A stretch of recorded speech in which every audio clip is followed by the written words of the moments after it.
마가복음 9장. 또 예수께서 그들에게 말씀하셨다. 내가 진정으로 너희에게 말한다. 여기에 서 있는 사람들 가운데는 죽기 전에 하나님의 나라가 권능을 떨치며 와 있는 것을 볼 사람들도 있다. 그리고 엿새 뒤에 예수께서 베드로와 야고보와 요한만을 데리고 따로 높은 산으로 가셨다. 그런데 그들이 보는 앞에서 그의 모습이 변하였다. 그 옷은 세상의 어떤 빨래꾼이라도 그렇게 희게 할 수 없을 만큼 새하얗게 빛났다. 그리고 엘리야가 모세와 함께 그들에게 나타나더니 예수와 말을 주고받았다. 그래서 베드로가 예수께 말하였다. 랍비님, 우리가 여기에 있는 것이 좋겠습니다. 우리가 초막 셋을 지어서 하나에는 랍비님을, 하나에는 모세를, 하나에는 엘리야를 모시겠습니다. 베드로는 무슨 말을 해야 좋을지 몰라서 이런 말을 했던 것이다. 제자들이 겁에 질렸기 때문이다. 그런데 구름이 일어나서 그들을 뒤덮었다. 그리고 구름 속에서 소리가 났다. 이는 내 사랑하는 아들이다. 너희는 그의 말을 들어라. 그들이 문득 둘러보았으나 아무도 없고 예수만 그들과 함께 계셨다. 그들이 산에서 내려올 때 예수께서는 그들에게 명하시어 인자가 죽은 사람들 가운데서 살아날 때까지는 본 것을 아무에게도 이야기하지 말라고 하셨다. 그들은 이 말씀을 간직하고 죽은 사람들 가운데서 살아난다는 것이 무슨 뜻인가를 서로 물었다. 그들이 예수께 묻기를 어찌하여 율법학자들은 엘리야가 먼저 와야 한다고 합니까? 하니 예수께서 그들에게 말씀하셨다. 확실히 엘리야가 먼저 와서 모든 것을 회복한다. 그런데 인자가 많은 고난을 받고 멸시를 당할 것이라고 기록한 것은 어찌 된 일이냐? 내가 너희에게 말한다. 엘리야는 이미 왔다. 그런데 그를 두고 기록한 대로 사람들은 그를 함부로 대하였다. 그들이 다른 제자들에게 와서 보니 큰 무리가 그 제자들을 둘러싸고 있고 율법학자들이 그들과 논쟁을 하고 있었다. 온 무리가 곧 예수를 보고서는 몹시 놀라 달려와서 인사하였다. 예수께서 그들에게 물으셨다. 너희는 그들과 무슨 논쟁을 하고 있느냐? 무리 가운데 한 사람이 예수께 대답하였다. 선생님, 내 아들을 선생님께 데려왔습니다. 그 아이는 말을 못하게 하는 귀신이 들려 있습니다. 어디서나 귀신이 아이를 사로잡으면 아이를 거꾸로 때립니다. 그러면 아이는 거품을 흘리며 이를 갈며 몸이 뻣뻣해집니다. 그래서 선생님의 제자들에게 그 귀신을 쫓아내달라고 했으나 그들은 쫓아내지 못했습니다. 예수께서 그들에게 말씀하셨다. 아, 믿음이 없는 세대여. 내가 언제까지 너희와 함께 있어야 하겠느냐? 내가 언제까지 너희에게 참아야 하겠느냐? 아이를 내게 데려오너라. 그래서 그들이 아이를 예수께 데려왔다. 귀신이 예수를 보자 아이에게 즉시 심한 경련을 일으켰다. 아이는 땅에 넘어져서 거품을 흘리면서 뒹굴었다. 예수께서 그 아버지에게 물으셨다. 아이가 이렇게 된 지 얼마나 되었느냐? 그가 대답하였다. 어릴 때부터입니다. 귀신이 그 아이를 죽이려고 여러 번 불 속에도 던지고 물 속에도 던졌습니다.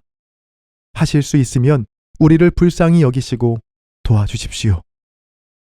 예수께서 그에게 말씀하셨다. 할 수 있으면이 무슨 말이냐? 믿는 사람에게는 모든 일이 가능하다. 그 아이 아버지는 큰 소리로 외쳐 말했다. 내가 믿습니다.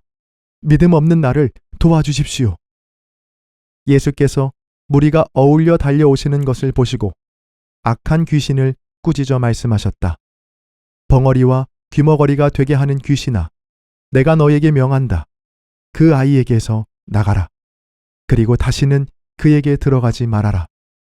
그러자 귀신은 소리를 지르고서 아이에게 심한 경련을 일으켜 놓고 나갔다. 아이는 죽은 것과 같이 되었다. 그래서 사람들은 모두 말하기를 아이가 죽었다 하였다. 그런데 예수께서 아이의 손을 잡아서 일으키시니 아이가 일어섰다. 예수께서 집 안으로 들어가시니 제자들이 따로 그에게 물어보았다. 왜 우리는 귀신을 쫓아내지 못했습니까? 예수께서 그들에게 대답하셨다. 이런 부류는 기도로 쫓아내지 않고는 어떤 수로도 쫓아낼 수 없다. 그들은 거기에서 나와서 갈릴리를 가로질러 가고 있었다. 예수께서는 이것을 남들이 알기를 바라지 않으셨다. 그것은 예수께서 제자들을 가르치시며 인자가 사람들의 손에 넘어지고 사람들이 그를 죽이고 그가 죽임을 당하고 나서 사흘 후에 살아날 것이라고 그들에게 말씀하고 계셨기 때문이다. 그러나 제자들은 그 말씀을 깨닫지 못하였고 예수께 묻기조차 두려워하였다. 그들은 가버나움으로 갔다. 예수께서 집 안에 계실 때 제자들에게 물으셨다. 너희가 길에서 무슨 일로 다투었느냐? 제자들은 잠잠하였다. 그들은 길에서 누가 가장 큰 사람이냐 하는 것으로 서로 다투었던 것이다. 예수께서 앉으신 다음에 12 제자를 불러놓고 그들에게 말씀하셨다. 누구든지 첫째가 되고자 하면 그는 모든 사람의 꼴찌가 되어서 모든 사람을 섬겨야 한다. 그리고 어린이 하나를 데려다가 그들 가운데 세우신 다음에 그를 껴안아 주시고 그들에게 말씀하셨다. 누구든지 내 이름으로 이런 어린이들 가운데 하나를 영접하면 그는 나를 영접하는 것이요. 누구든지 나를 영접하는 사람은 나를 영접하는 것보다 나를 보내신 분을 영접하는 것이다. 요한이 예수께 말하였다. 선생님, 어떤 사람이 선생님의 이름으로 귀신들을 쫓아내는 것을 우리가 보았습니다. 그런데 그 사람은 우리를 따르는 사람이 아니므로 우리는 그가 그런 일을 하지 못하게 막았습니다. 그러나 예수께서는 이렇게 말씀하셨다.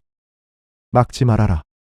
내 이름으로 기적을 행하고 나서 쉬이 나를 욕할 사람은 아무도 없기 때문이다. 우리를 반대하지 않는 사람은 우리를 지지하는 사람이다. 내가 진정으로 너희에게 말한다.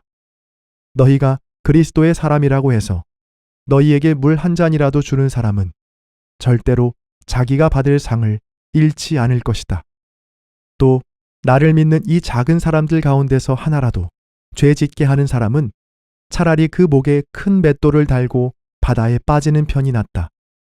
내 손이 너를 죄 짓게 하거든 그것을 찍어버려라. 내가 2 손을 가지고 지옥에 곧 그 꺼지지 않는 불 속에 들어가는 것보다 차라리 한 손을 잃은 채로 생명에 들어가는 것이 낫다. 내 발이 너를 죄 짓게 하거든 그것을 찍어버려라.